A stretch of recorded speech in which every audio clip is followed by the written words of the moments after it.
Hello दोस्तों, नमस्कार। स्वागत है आप सभी का एजुकेशन मंत्रा में। दोस्तों, बात करेंगे 69,000 शिक्षक भर्ती अपडेट्स के बारे में। दोस्तों, पिछली डेट पर आपको संशोधन आदेश मिला था जिसमें कुछ पन्ने गायब हो गए थे, उसके कुछ पॉइंट मिसिंग थे। तो वो सारा का सारा जो ऑफिशियल आदेश है हमको मिल चुका है, तो उसका डिस्कशन आपको यहाँ पे देखने के लिए मिलेगा।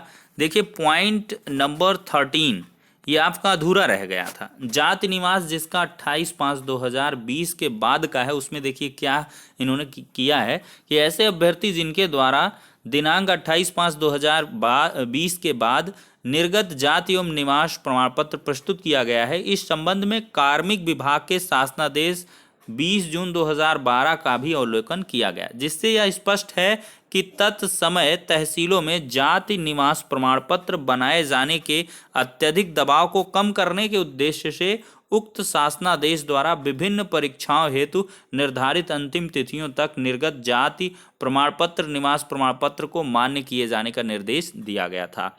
अतः जिन अभ्यर्थियों द्वारा दिनांक 28/5/2020 के पश्चात वैध रूप से निर्गत प्रमाण पत्रों को मान्य किए जाने में कोई समस्या नहीं है इनको, लेकिन इन्होंने यहाँ पर लगा दिया इस संबंध में, किंतु इस संबंध में पुनः कार्मिक विभाग से वर्तमान परिस्थितियों के दृष्टिगत अभिमत प्राप्त करने के पश्चात आवश्यक निर्देश प्रेषित किए जाएंगे, तब तक उक्त के संबंध में कार्रवाई स्थगित रखी जाए।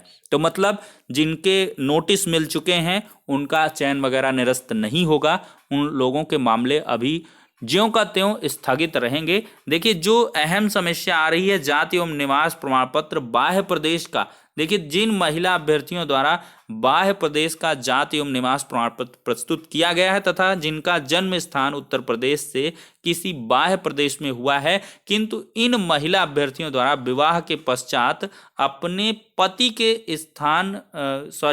के इस निवास स्थान के साथ निर्गत जाति प्रमाण पत्र प्रस्तुत किया गया और अपने जन्म स्थान का जाति प्रमाण पत्र पिता के नाम का भी प्रस्तुत किया गया है।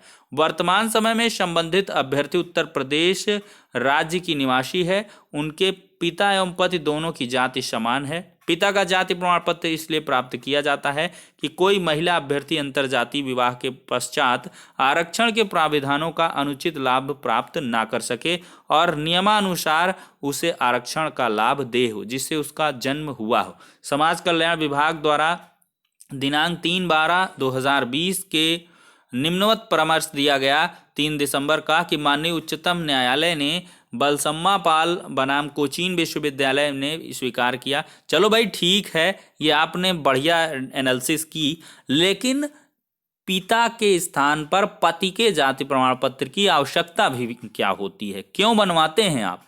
सीधे से उत्तर प्रदेश शासन को बंद करवा दीजिए कि क्यों कन्फ्यूजन का यहाँ पे माहौल क्रिएट हो कि पिता पति पति पिता लोग करते रहें। यहाँ पर सीधे से पिता का जारी होना चाहिए, पति पक्ष से जारी ही ना करिए आप, ठीक है? तो लफड़ा खत्म हो जाए।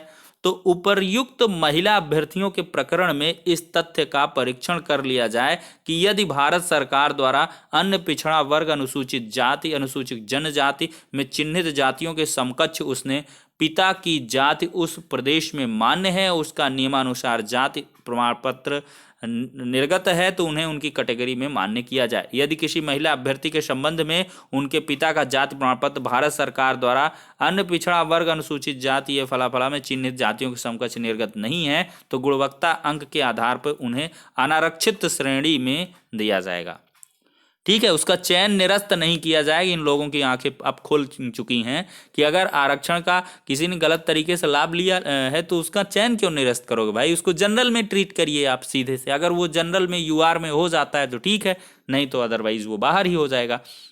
निवास प्रमाण पत्र के संबंध में 7/6/2019 में दिए गए निर्देशों के आलोक में प्रकरण जनपदीय चयन समिति के माध्यम से निस्तारित किया जाना सुनिश्चित किया जाए।